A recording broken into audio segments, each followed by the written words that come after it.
All right, politics.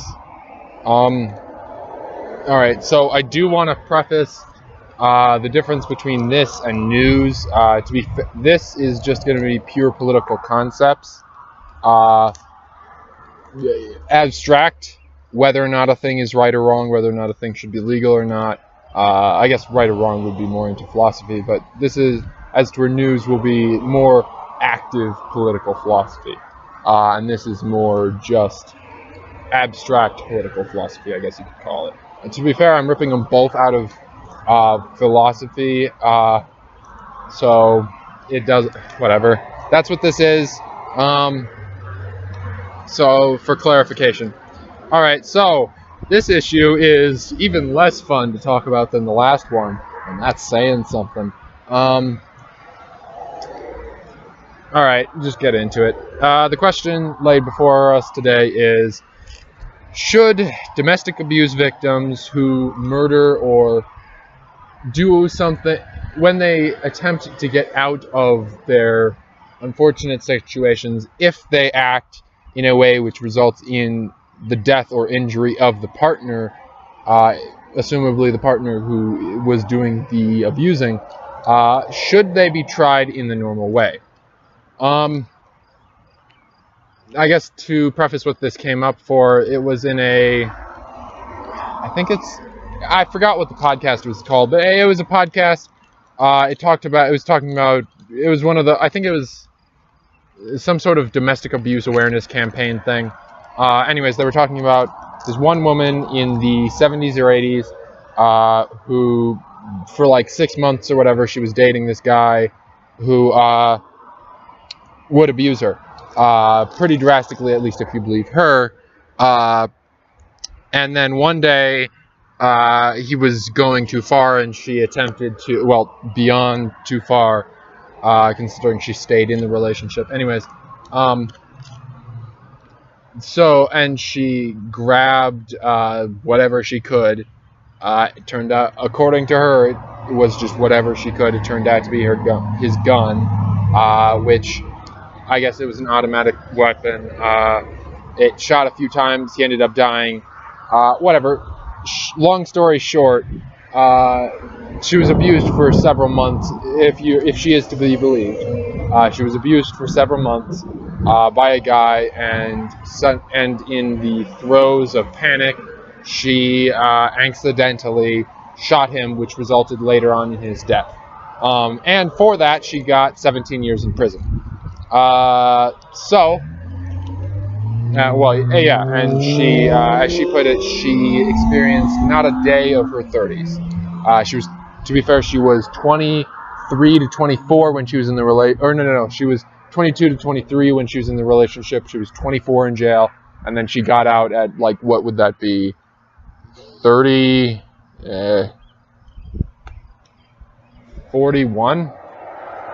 Yeah, so she would have been 41 when she got out. And apparently she's, and she got out 10 or 15 years ago, and apparently she's part of a domestic abuse awareness campaign thing now. And anyways, it was telling her story. And that question struck me as interesting. Okay, the question she brought up at one point is, or maybe she brought it up, maybe I just thought of it. What comes up is, should in the situation where you just assume they're right about the domestic abuse, that's not always to say that they are, but saying that we're in a place where we have now confirmed the domestic abuse, how do you handle this situation, especially if it's something like a murder, because that's still murder, or is it actually, for that matter? Actually, what she ended up getting charged for, because the court believed that it wasn't her fault, was manslaughter, which is why she got 17 years instead of something like life. Also, it wasn't at all premeditated. Manslaughter in being accidental murder, well, that's definitely your fault, or definitely the individual's fault. Like if you're drunk driving and you kill a person, manslaughter, not murder. You weren't planning on murdering them, but it's your fault they're dead. Anyways, so, what happens if it's premeditated? If it's similar to this woman, you're several months, the person is being abused. and then suddenly and then seemingly out of the blue, they just kill him. They, like, I don't know, they grab their partner's gun and shoot him in the head. Now, we'll keep this we'll keep this hypothetical going for two different scenarios. Firstly, the scenario is that they just had enough and said, screw it, I'm done with this, I don't care what happens to me. How do you charge them? Because they definitely killed someone, and they knew what they were doing, at least most likely, but on the other hand, the reason they did it is because they were pushed to the limit of a human being, I guess you could say. I don't know exactly where I stand on this issue. I have a slight idea, which I'll explain, I suppose, at the end. But I suppose even if we said, which I would sort of be okay with, degrading it a level, like even if it was premeditated murder, chopping that down to the equivalent of manslaughter, given context, because personally I think Justice might be blind, but she's not deaf. She can hear.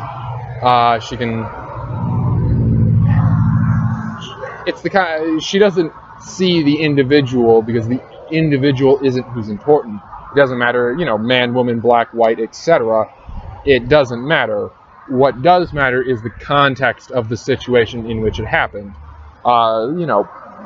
In the situation of murder, guy plans on killing another guy, or woman and woman, it doesn't matter. One person plans on killing another person several months, they're just crazy, they just kill him because, I don't know, it's their boss and they fired them. Versus domestic abuse victim had enough and decided and planned a week ahead of time that they were going to grab the gun and shoot them and then leave for Mexico. Those are two different situations. So I'd be fine with chopping up non-premeditated murder up to a lesser crime. My problem, though, comes in with, actually I explained it in a second ago, plans a week ahead of time, plans on shooting the person. If it's premeditated or if it was a planned killing, I don't know if context is still important there, but on the other hand, they're kind of setting aside context with their actions.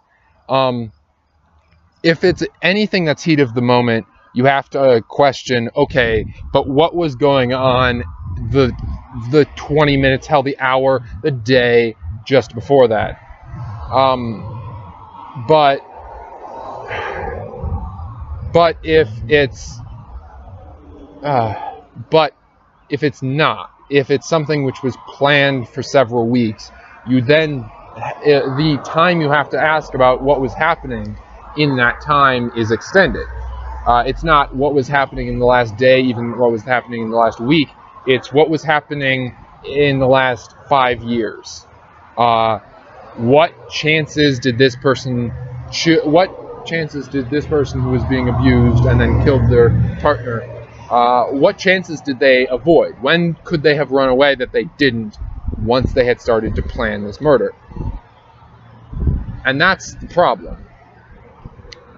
I think that... Alright, well, I guess this is just another short video. Because I can't really reach a huge kind of conclusion. I guess all I can say is, if it's proven to be premeditated, I think context is still vital to how the punishment should go down.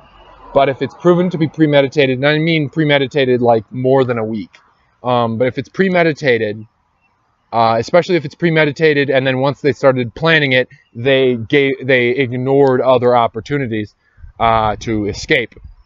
But if it's premeditated, then the punishment should be at least 95% as severe.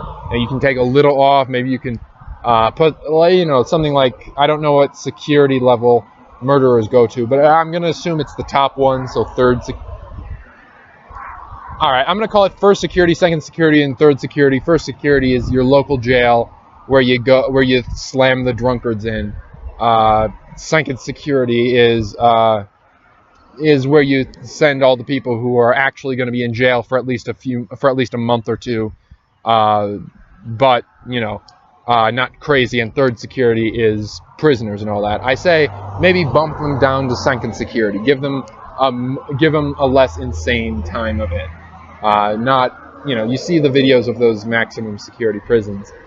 Maybe bump them down to security level at max. That said, if it's not premeditated, I think I can stand behind, if the situation grants it to such a degree, not entirely letting them free. To a certain extent, murder is still murder, and you should still do something for that. But we'll say the normal imprisonment for a murder in the second is it just happened, no premeditation. We'll say that's 10 years.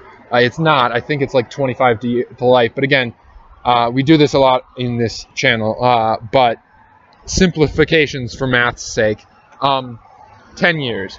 I'd be fine if the situation granted it to such an extreme degree, 1 year. If the normal accepted for the situation is 10 years, I'd be fine if you brought in such a huge contextual thing like they were being pushed to their limit because of domestic abuse, and it's provable domestic abuse, not just not just like not just one of those like the insanity plea where you just claim you're insane even though you're mentally just fine because you don't want to go to jail. As long as it's legitimate and provable, I think that you can take up to like 90% off. But I think it's important to say that murder is still murder, and you can't not punish murder. That's just the point when a society stops, or that's the point when the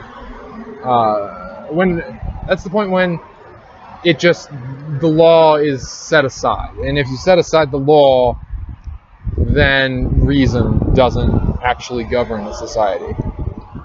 All right, I feel like I accomplished like 1% of what I was planning to, but there it is. Enjoy the generalized outro.